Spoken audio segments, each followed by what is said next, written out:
Hello and welcome back for what should be the final episode of the week, where we are about to find out what exactly Miss Adrian Andrews has to do with this case.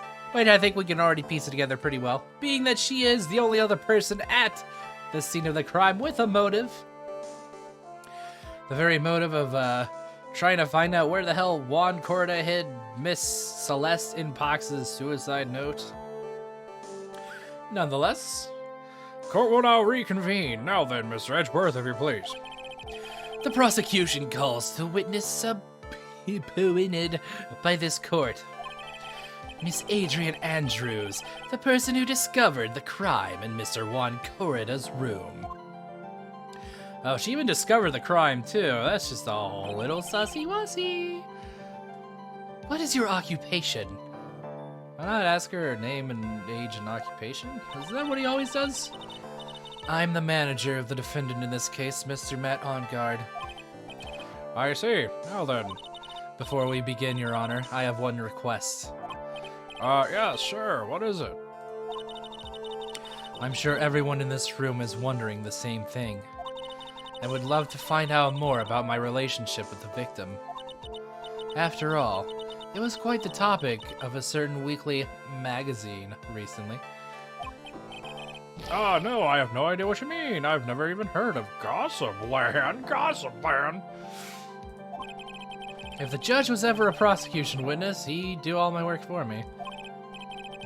Anyway, I was wondering if you could please tell us about your relation with the victim.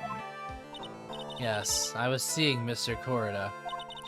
I was also aware of the rivalry that existed between Matt and Juan. Like the shocked audience after she says, I was seeing Mr. Corrida.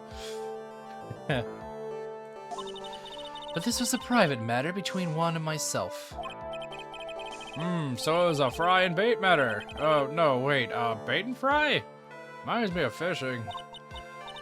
But I didn't kill him. No one is accusing you of that, except for the defendant, Stan. I think there's someone who would beg to differ. That's me. I think we all understand your relationship with the victim now, Miss Andrews. Very well then, witness, please testify to the court. About what happened when you discovered the murder had taken place. That had taken place when I found the body. It was time for the show to start, so I went to get Matt from his room. After that, I went to Juan's room, and there was his dead body. I was in shock. You can tell from the emotion. I was so in shock. What I saw was, naturally, the exact same scene as the crime scene photo. I felt as though I was about to faint, so I poured myself a glass of juice. Okay? And then didn't drink it, huh? Is that the angle we're really going for? You poured yourself a glass of juice? Yes. Sadly, I didn't remember not to touch things at the scene of the crime. And I disturbed the crime scene by moving this one thing. And that is when the fingerprints on the wine glass were made, Your Honor. I see. Sounds plausible enough. Well, Mr. Wright, I guess we're done here. We may cross-examine the witness. Phoenix. She is one cool and collected customer, and she has the brains to match. Yes, I know. In order to catch a person like her, you have to avoid head-on confrontations. You should disrupt her pacing. Disrupt her pacing? She's the type of woman who is easily thrown off by things inconsistent with her thinking. So you have to attack when she least expects it. I feel like that's like anybody, right? Unless you're just really that cool-headed. The instant you let up on your offense is the instant this trial is over, understand? Understood. When the game prompts me if I should back off or keep pressuring, I will always keep pressuring. When I found the body... Right, we're gonna press a lot of statements. Let's go! It was time for the show to start. Press! And what was Mr. Ongard doing at the time? He was taking a nap. Well, there he is. He was worn out from his mini performance as the Nickel Samurai during the ceremony. Mr. Onguard did say he was taking a nap. But I guess you could say it could not have been taken out of his room, yes? Excuse me? What are you? Right? I thought years of school would have taught you how to construct a sentence. If you can't make a sensible sentence with a subject, then I'll make one for you. Watch. Did you, Miss Andrews, remove Mr. Onguard's knife from his room? No. Subject, verb, object. Right, did you skip basic grammar? The witness may continue. Damn. Edgeworth is, worth all his edge. After that, I went to Juan's room. And why did you do that, huh? As a friendly gesture, Juan was to make an appearance with the other heroes. So the show was supposed to be a show of friendship, huh? Press further. Don't let up! Is that the only reason? I beg your pardon. What are you implying? You had a certain goal in mind when you started to get close to him, correct? So perhaps you had a more personal matter to discuss with our victim? No. Sorry, but I didn't have such intentions in mind at that time. I can't get her to talk without a strong piece of evidence, I guess. May we continue now? Witness, what did you see when you got to his room? There was his dead body. I was in shock. You were in shock? What? Was I not supposed to be? Miss Andrews is a very calculating person. Despite how close they were, I doubt she had romantic feelings for Mr. Corda. Anyone randomly stumbling upon a dead body would be in shock. Not that I have any personal experience with that. And you can't seriously expect that a young beauty like her would not be shocked. Somehow, I don't think beauty has anything to do with being shocked or not. There you go, Phoenix. I sure. What I saw was, naturally, the exact same scene as in the crime scene photo. This is the photo you're referring to, correct? This one? Yes, the one with the knife lodged in his chest. But how do you know that? And the guitar case was like this too? Yes, it was open and empty, of course. But how do you know that? And then what did you do next, witness? I felt as though I was about to faint, so I poured myself a glass of juice. Was it carrot? Juice? Yes, there was a bottle of tomato juice on the table, so I helped myself. Duh. You didn't drink any of it, did you? No, there was blood in the glass. Huh? There were no lip marks left on this wine glass to suggest anyone drank from it. I wasn't feeling terribly great, so I set the glass down without drinking it. Please believe me. Miss Andrews, I would like to confirm with you one more time. When you discovered the dead body of Juan Corda, you were in great shock. And that's when you poured yourself the glass of juice, correct? And what of it? My mind really was a complete blank at the time. Your mind was a complete blank? I didn't think that was possible for you. Aren't you rude today? I was so dazed that I made one careless mistake. That one thing. The mistake of leaving behind evidence. What one thing? Never mind. It's no big deal. What was she starting to say just now? We gotta press further. Miss Andrews?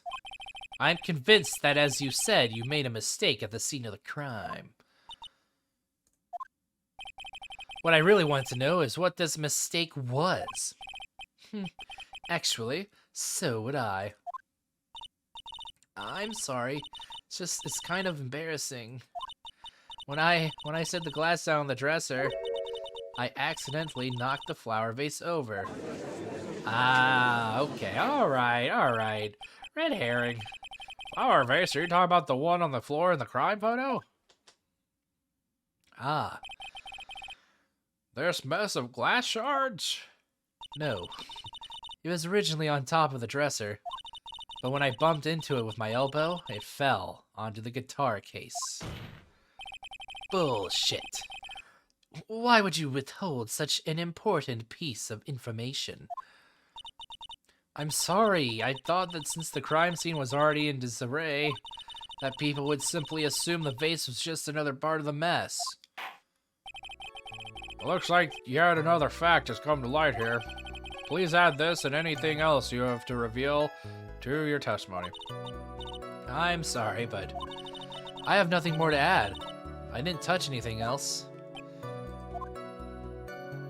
Well, here we go again. I was the one who knocked the flower vase over, where it fell into the guitar case. What kind of flower vase was it? It was a glass vase. It was fairly big and heavy. I thought I would try to take Juan's pulse, so I set the glass I was holding down on the dresser, and that's when my elbow accidentally hit the vase. How is that? If it was knocked over, just trying to imagine, because like if you got your, just like say if she was like using your right hand and set it down onto the table, I don't know how you bump into that without it being like your back elbow or just like your hand. And either way, I feel like you're not pushing it off the table. That's odd. I guess you could just like hit it enough to where it like sways one way and then leans the other way, I guess? That's odd. I thought she was always in total control of herself. That's what she would like people to think. Always be mindful of the gap between your perception and reality. Wow, we got some real Immanuel Kant way of thought here. Doesn't matter like there's any, it doesn't sound like there's any glaring contradictions in her testimony just now. I warned you earlier that she would not crack so easily. Also, did you know that like apparently you pronounce Immanuel Kant's name as just like, instead of you just use so you can figure out what that, you know, sounds like yourself. I warned you earlier that she would not crack so easily. The only way to make her is to keep on the offensive and not let up.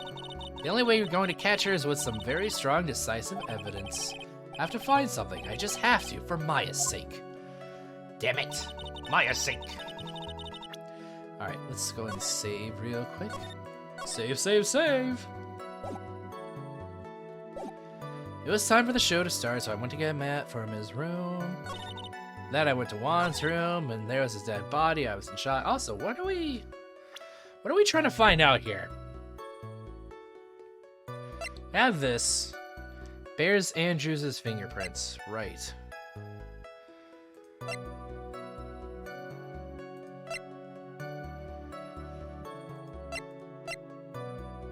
Strangled with a scarf, then stabbed with a knife. So somehow, Miss Andrews would have had to bring a scarf in to strangle Juan.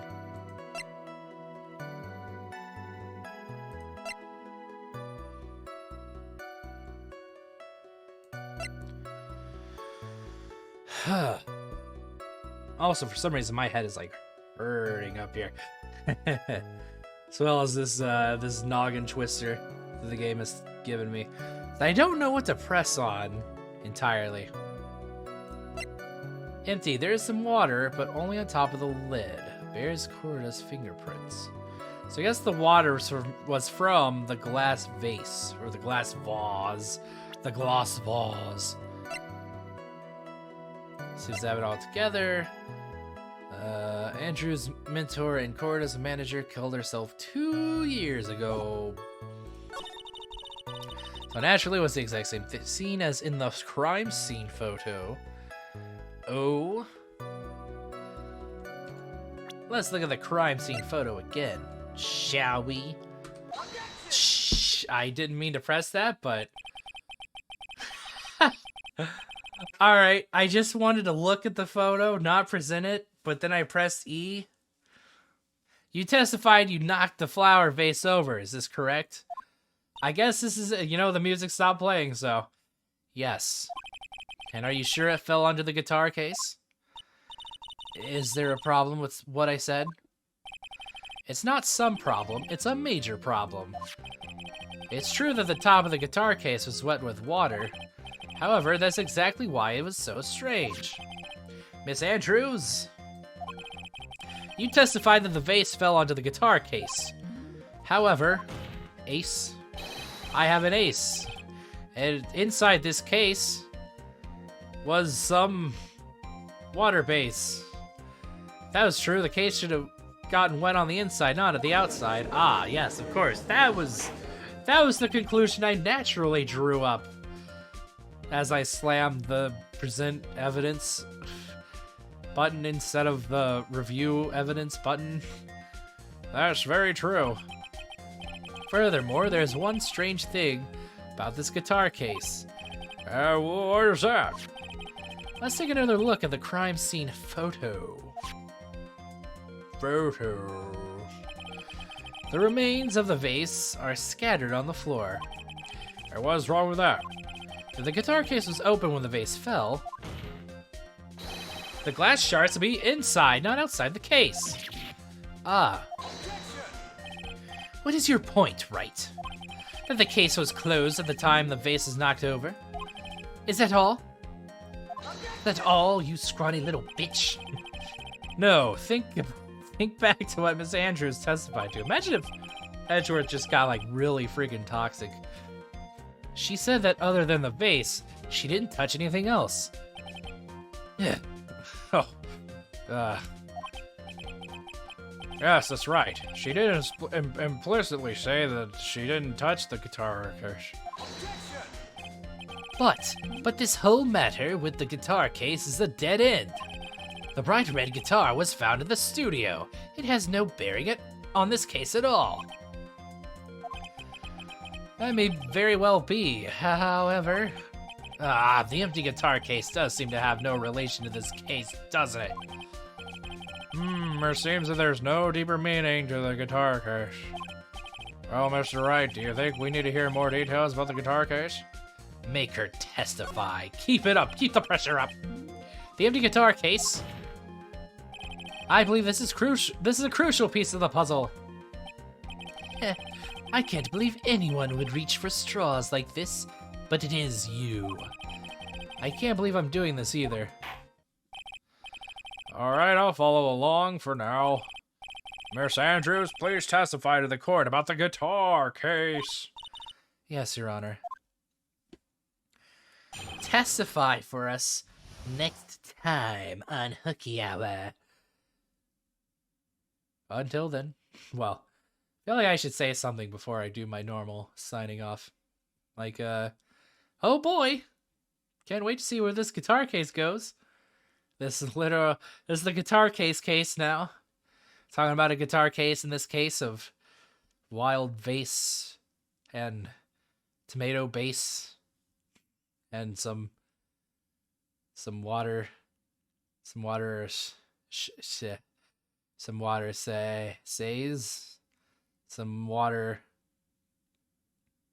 cases. Just back to cases. All right, anyways, enough blabber, enough aces, enough ace attorney. For now, I will be back to eventually wrap up this trial, so I will see you then. Bye.